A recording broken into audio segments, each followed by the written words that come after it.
जो लोग हैं मूलाधार चक्र में है, जो आत्मा है मूलाधार चक्र और स्वाधिष्ठान चक्र और मणिपूरक चक्र में है, मृत्यु होने के बाद क्या होते हैं कि उनका जो प्राण है वो मलमूत्र द्वारा निकलते हैं। जो लोग हैं अनाहत चक्र में है, वो लोग जब शरीर छोड़ेंगे उनका जो प्राण है मुंह खोल के हो जाती है। जो लोग 5th चक्र में है, विशुद्ध चक्र में, उनका कान के द्वारा निकल जाती है। जो लोग हैं आज्ञा चक्र में है, आंखें खोल के मृत्यु हो जाती है। जो लोग हैं सहस्रार में है, वो लोग कहीं शरीर के रंध्र के द्वारा नहीं निकलते हैं, वो लोग हैं ब्रह्मरंध्र के द्वारा, ये ब्रह्मरंध्र है, ये फट जाके चले जाते हैं। जो लोग मूलाधार चक्र में है, वो जब शरीर छोड़ेंगे तो भूलोक में जाएंगे। जो स्वाधिष्ठान चक्र में है, शरीर छोड़ेंगे तो भंवरलोक में। जो मणिपूरक चक्र में है, जब शरीर छोड़ेंगे तो सुवरलोक में पहुंचेंगे। जो लोग हैं अनाहत में है, वो लोग शरीर छोड़ेंगे तो जनालोक में पहुंचेंगे। जो लोग हैं विशुद्ध चक्र में है, वो लोग शरीर छोड़ेंगे तो महालोक में। जो आज्ञा चक्र में जब शरीर छोड़ेंगे फिर वो लोग पहुंचेंगे तपोलोक में।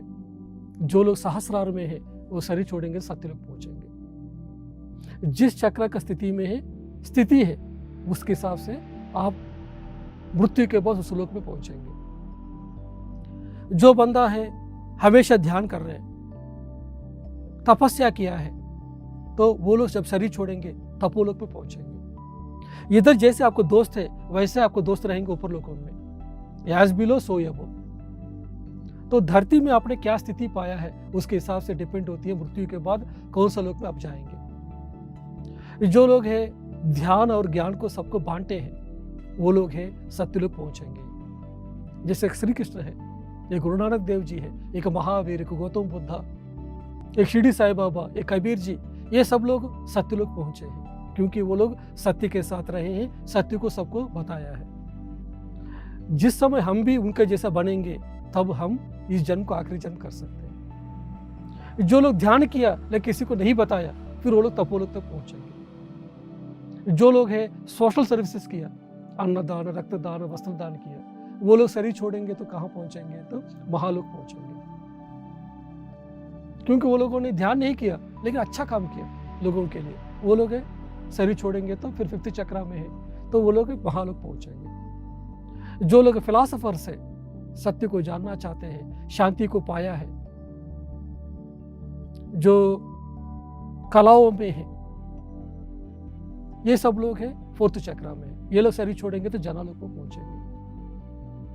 जो लोग पंडित लोग हैं, जो मणिपूरक चक्र, देखने के लिए मणि है, अंदर खाली है, भगवत गीता पढ़े, बाइबल पढ़े, कुरान पढ़े, लेकिन अनुभव ज्ञान नहीं है।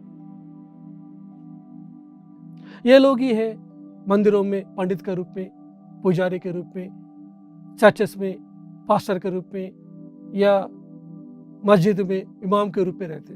दिखने के लिए मणि है लेकिन अंदर कुछ खाली है, ध्यान नहीं कर रहा।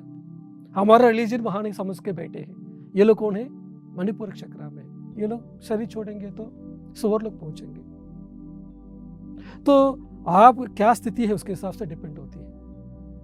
एक आत्मा है अज्ञान आत्मा, जब शरीर छोड़ेंगे तो उस मोह के वजह से धरती में चिपक के रहेंगे।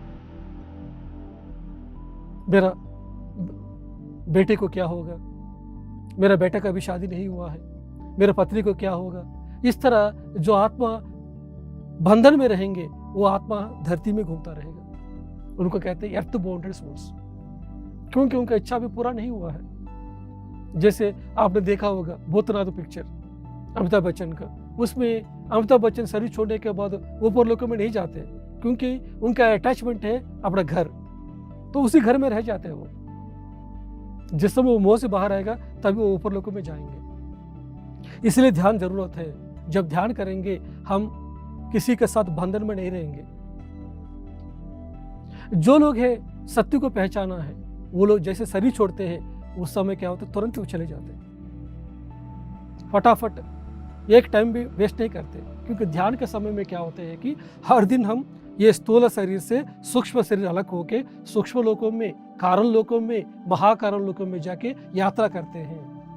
मृत्यु के पहले ही हमको वो रास्ता पता है कैसे जाना, सभी लोगों का रास्ता। इसलिए शरीर छोड़ने के बाद हमको पता है रास्ता, फटाफट चले जाएंगे। लेकिन जो लोग ध्यान नहीं किया उनको रास्ता पता नहीं है। इसलिए आदि शंकराचार्य जी ने कहा है कि भज गोविंदम गोविंदम भज मोड़मते संप्राप्ते सन्निहित काले नहीं नहीं रक्षते दुर्किंग करने। आपको रक्षा करने वाला कोई भी नहीं है, इसलिए धरती में रहते हुए आपको क्या करना है, उस गोविंदा को भजन करो। गो मतलब कौन है? इंद्रिया है। गोविंदा मतलब इस इंद्रियों का मालिक है। इस इंद्रियों का मालिक कौन है? जो रहने के द्वारा मैं बोल पा रहा हूँ, जो रहने के द्वारा मैं देख पा रहा हूँ, जो रहने के द्वारा मैं काम कर रहा हूँ, वो कौन है? जिसके द्वारा मेरा इंद्रिय काम कर रही है, वो है आत्मा है। सो आत्मा को भजन करने के लिए बोल रहे हैं। आत्मा को भजन करने का तरीका क्या है? वही ध्यान है। तो ध्यान करेंगे तभी हम रक्षा मिलेगा। अगर ध्यान नहीं करेंगे तो हो सकते हैं आप कितना भी अमीर हो सकते, कितना बिजनेसमैन हो सकते आप प्राइम मिनिस्टर हो सकते, प्रेसिडेंट हो सकते, लेकिन आपको रक्षा मिलने वाला नहीं है। जो ध्यान करेंगे आपको मृत्यु कैसे जाना है, कितना मृत्यु को आलिंगन करना है, कैसे शरीर छोड़ना है, ये सब पता चलेंगे। इसलिए ध्यान आवश्यक है हमको।